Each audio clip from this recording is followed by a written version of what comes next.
नमस्कार। तो स्वागत है आप सभी का पीवीएस न्यूज हिंदी पर। आज तारीख 4 जुलाई 2024, दिन गुरुवार है। हिंदी तिथि आषाढ़ मास, कृष्ण तिथि त्रयोदशी। तो आइए सबसे पहले बात करते हैं आज की मुख्य खबरों की हेडलाइन पर। उसके बाद उस पर विस्तार से चर्चा करेंगे। हरियाणा में सभी जिलों में मॉनसून सक्रिय, 3 दिन भारी बारिश का येलो अलर्ट जारी। जानेंगे पूरी खबर। हरियाणा सरकार 1425 सड़कों की गुणवत्ता और स्थिति में करेगी सुधार, जिसमें 2750 करोड़ की लागत आएगी। जानेंगे पूरी खबर। सीएम सैनी ने सिरसा में 13 परियोजनाओं का किया उद्घाटन व शिलान्यास। 78 करोड़ की लागत से हुआ विकास। जानेंगे पूरी खबर। डेरा सच्चा सौदा प्रमुख राम रहीम को नहीं मिली हाईकोर्ट से राहत। फरलो की अर्जी पर एसजीपीसी और हरियाणा सरकार को नोटिस हुआ जारी। जानेंगे पूरी खबर। हरियाणा में बिजली उपभोक्ताओं को देने होंगे 47 पैसे प्रति यूनिट अधिक। जानेंगे पूरी खबर। हरियाणा में शहरी क्षेत्र में चौथी मंजिल के निर्माण पर लगी रोक हटी। जानेंगे पूरी खबर। विधानसभा चुनाव से पहले युवाओं को बड़ा तोहफा देगी सैनी सरकार। हरियाणा में बम्पर भर्तियां निकालने की हो रही तैयारी। हरियाणा पुलिस कांस्टेबल भर्ती में पीएमटी की तारीख हुई फाइनल। जानेंगे पूरी खबर।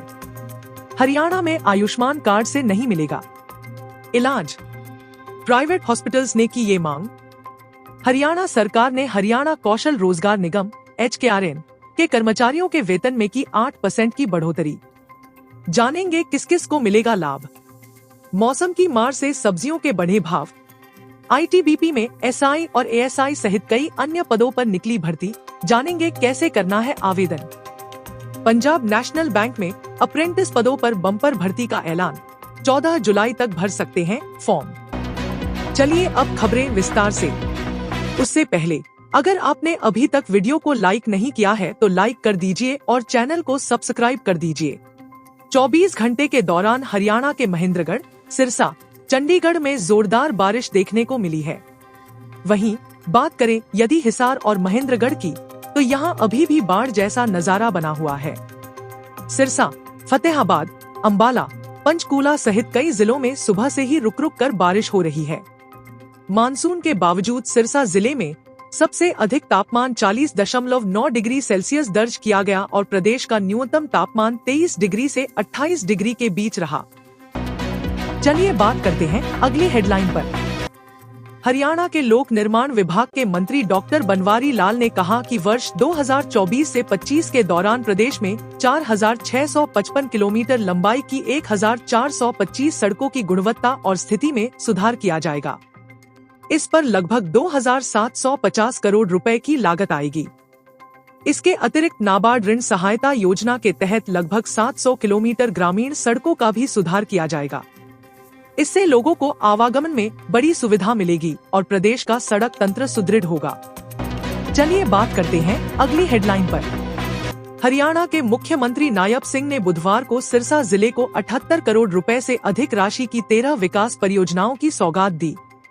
उन्होंने चौ देवीलाल विश्वविद्यालय के मल्टीपर्पज हॉल में आयोजित कार्यक्रम में 10 करोड़ 35 लाख 65 हजार रुपए की 5 परियोजनाओं का उद्घाटन व 67 करोड़ 66 लाख 72 हजार रुपए की लागत की विभिन्न 8 परियोजनाओं का शिलान्यास किया।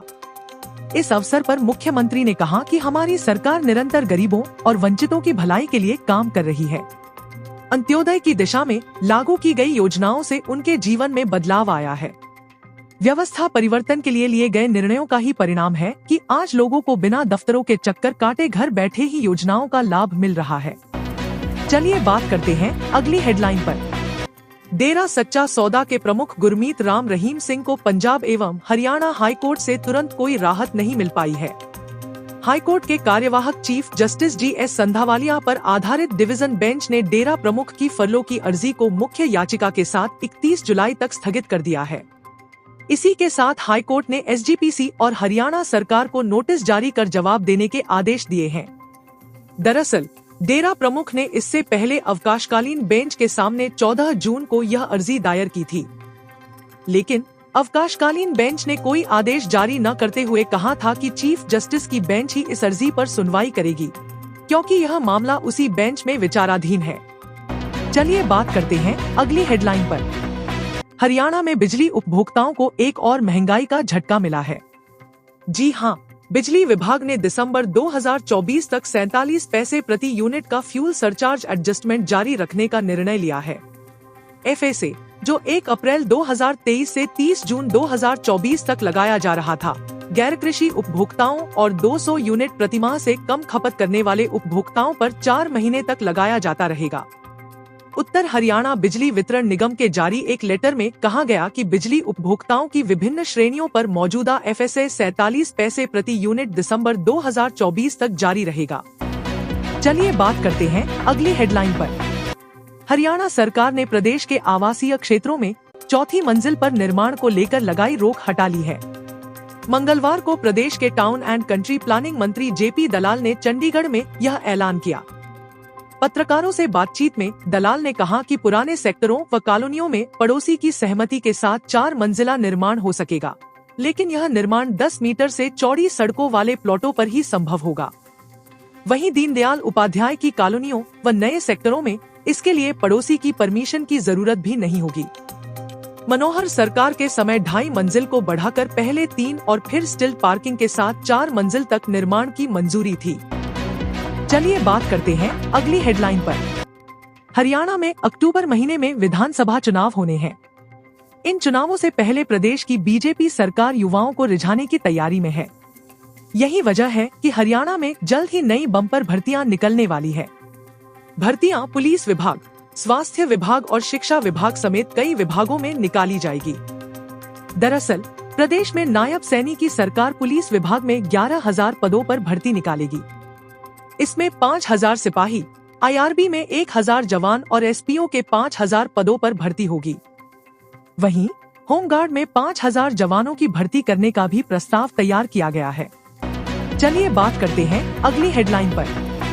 हरियाणा में पुष्मान कार्ड के तहत इलाज कराने वाले गरीब तबके के लोगों को अगले 5 दिनों तक यह सुविधा प्राइवेट हॉस्पिटल्स में नहीं मिलेगी। सभी प्राइवेट हॉस्पिटल ने पूरे प्रदेश में इस सुविधा के लिए 5 जुलाई तक बंद किया है। ऐसे में प्राइवेट हॉस्पिटल्स का कहना है कि उन्हें पिछले कुछ महीनों का भुगतान सरकार की ओर से नहीं किया है। अगर ऐसा जारी रहा तो वह इस सुविधा को अनिश्चितकाल तक बंद कर सकते हैं। जानकारी के मुताबिक केंद्र और हरियाणा सरकार लगातार गरीब तबके की जनता के लिए आयुष्मान योजना के तहत 5 लाख रुपए तक के इलाज की सुविधा देती है। चलिए बात करते हैं अगली हेडलाइन पर। साल के अंत में होने वाले विधानसभा चुनाव से पहले हरियाणा के मुख्यमंत्री नायब सिंह सैनी ने बड़ा दांव चला है। सोमवार को मुख्यमंत्री ने हरियाणा कौशल रोजगार निगम लिमिटेड HKRNL के माध्यम से लगे 1.19 लाख से अधिक कर्मचारियों के मासिक वेतन में बढ़ोतरी की घोषणा की। सरकार की ओर से जारी आधिकारिक बयान के अनुसार मुख्यमंत्री नायब सिंह सैनी ने HKRNL के माध्यम से लगे स्तर 1, 2 और 3 श्रेणियों के 1,19,861 कर्मचारियों के मासिक वेतन में बढ़ोतरी की घोषणा की है। बयान में कहा गया है कि 1 जुलाई से इन कर्मचारियों के वेतन में 8% की बढ़ोतरी की जाएगी। चलिए बात करते हैं अगली हेडलाइन पर। मानसून का दौर चल रहा है। खेती किसानी वाले क्षेत्रों में हो रही झमाझम बरसात के बीच आलू, टमाटर और प्याज के भाव आसमान छूने लगे हैं, जिससे आम लोगों के घर का बजट तक बिगड़ने लगा है। मंडी से लेकर खुदरा बाजार तक के दाम में बड़ा असर देखने को मिला है। खुदरा बाजार में टमाटर शतक लगा चुका है, जबकि प्याज 50 और आलू 32 से 35 रुपए पर पहुंच गया है।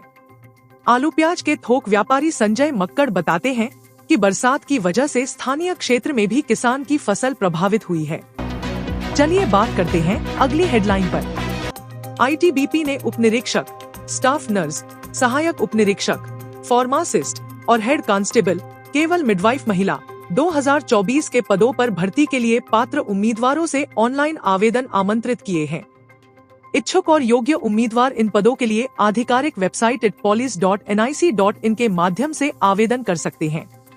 आवेदन करने की अंतिम तिथि 28 जुलाई 2024 है।